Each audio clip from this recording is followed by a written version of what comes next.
2026년 3월 13일 금요일, 대한민국 경제는 유례없는 비상국면에 돌입했습니다.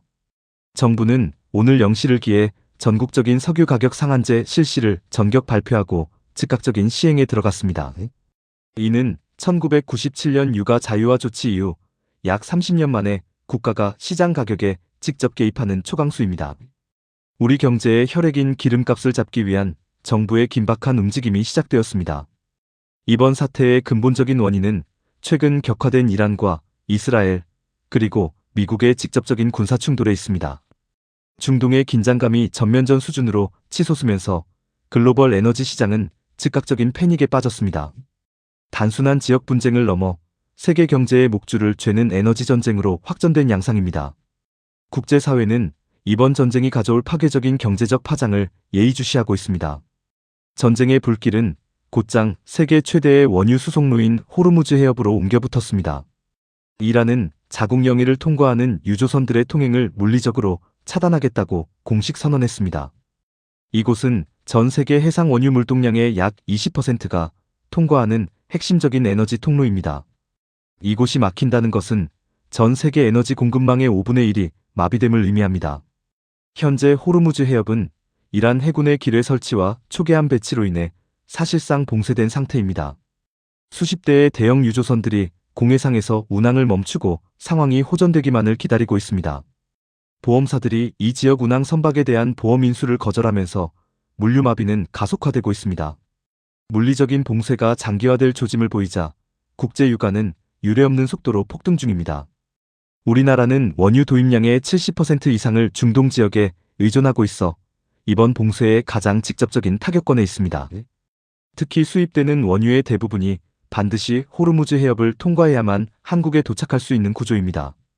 대체 노선을 찾는 것이 사실상 불가능한 상황에서 공급망 단절은 국가 생존의 문제가 되었습니다. 에너지 안보가 그 어느 때보다 심각한 위협을 받고 있는 시점입니다. 호르무즈 봉쇄 소식과 함께 국제 유가는 배럴당 120달러를 순식간에 돌파했습니다.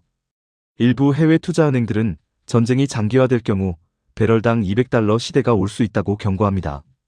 전 세계 자본시장은 에너지 쇼크로 인해 연일 폭락장을 거듭하고 있습니다. 인플레이션 억제를 위해 애써온 각국 중앙은행들의 노력도 수포로 돌아갈 위기입니다. 국제 유가 상승 소식이 전해지자마자 국내 주유소 가격은 무서운 속도로 오르기 시작했습니다. 서울 일부 지역에서는 휘발유 가격이 리터당 2,500원을 넘어서는 기현상이 발생했습니다. 소비자들은 아직 전쟁 전 수입된 재고가 있음에도 왜 가격이 벌써 오르는지 의구심을 표하고 있습니다.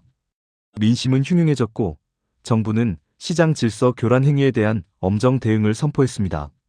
주유소 기름값이 국제 유가 하락 시보다 상승 시에 훨씬 빠르게 반응하는 것은 재고 가치 반영 때문입니다. 정유사와 주유소는 미래에 들여올 비싼 원유 가격을 현재 판매가에 미리 반영하여 손실을 방지하려 합니다. 또한 공급이 끊길지 모른다는 불확실성 비용이 가격에 즉각적으로 포함되는 경향이 있습니다. 이를 경제학에서는 로켓과 깃털 현상이라고 부르며 비판의 대상이 되기도 합니다. 기름값이 매일 기록을 경신하자 전국 주유소에는 기름을 미리 채워두려는 차량들로 장사진을 이뤘습니다.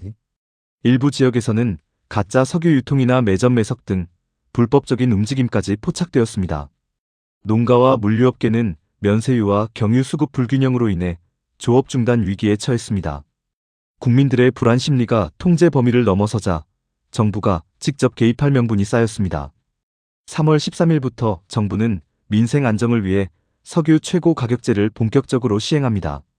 이는 물가 안정에 관한 법률 제2조에 근거하여 가격 상한선을 설정하는 특단의 조치입니다.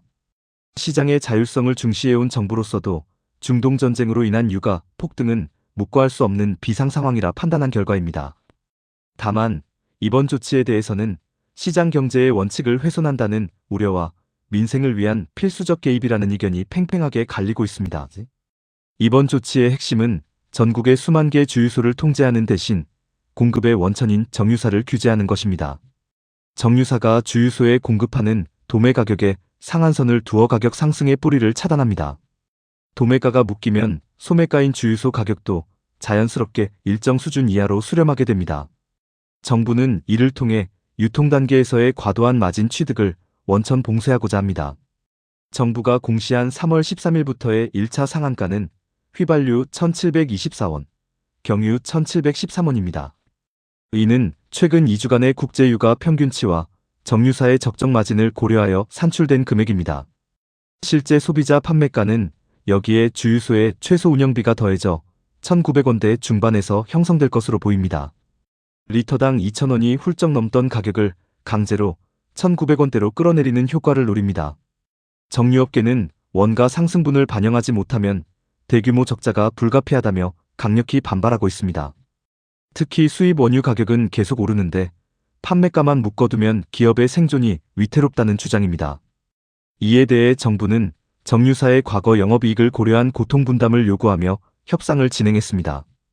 또한 상한제 실시에 따른 손실 중 일부를 사후에 보전해주는 방안을 검토 중입니다.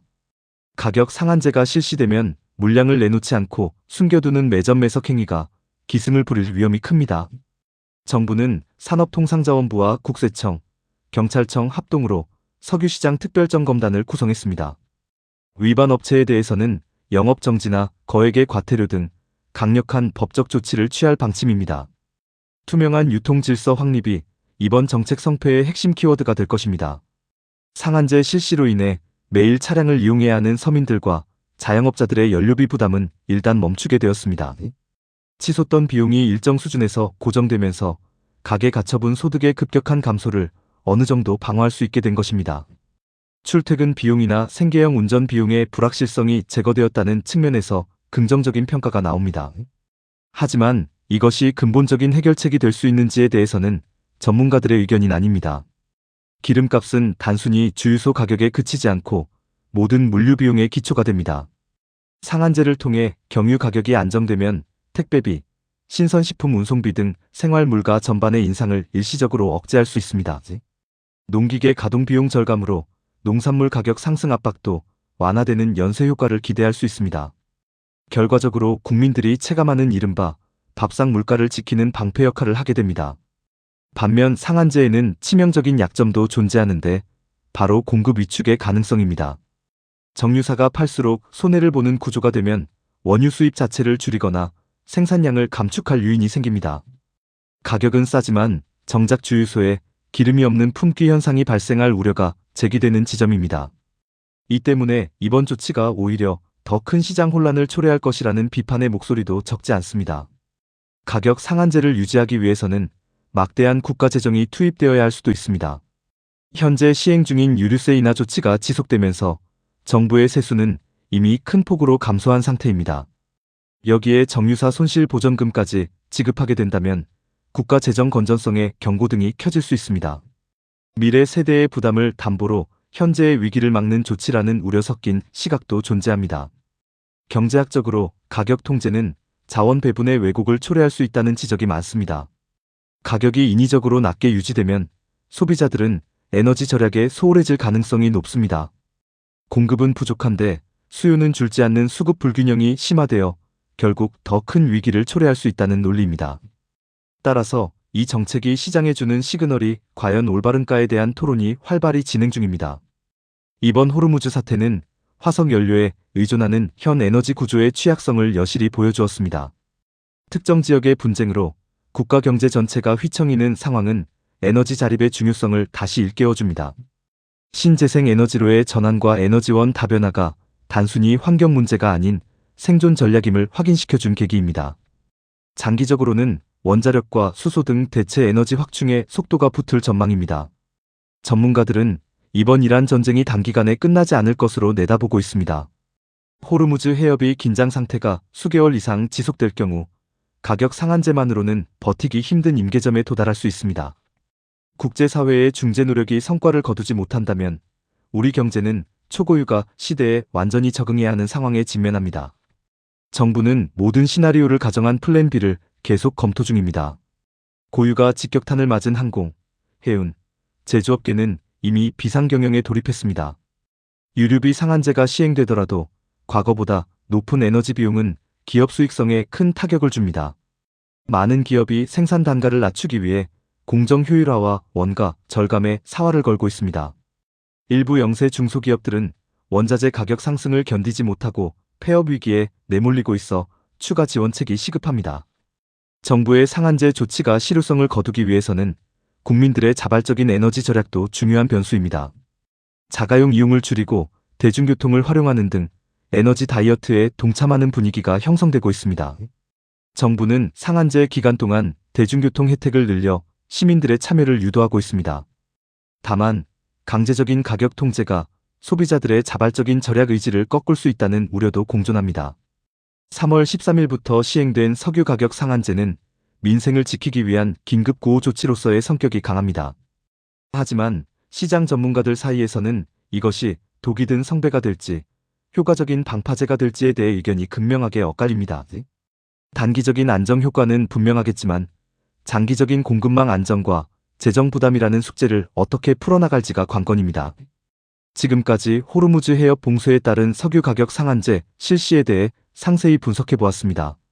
중동의 전쟁 여파가 우리 삶에 깊숙이 들어온 지금 정부의 이 강력한 개입 정책이 우리 경제에 어떤 결과를 가져올까요? 여러분은 이번 석유 가격 상한제가 꼭 필요한 조치라고 생각하시나요? 아니면 시장을 왜곡하는 위험한 선택이라고 보시나요? 댓글로 여러분의 소중한 의견을 들려주세요. 시청해주셔서 감사합니다.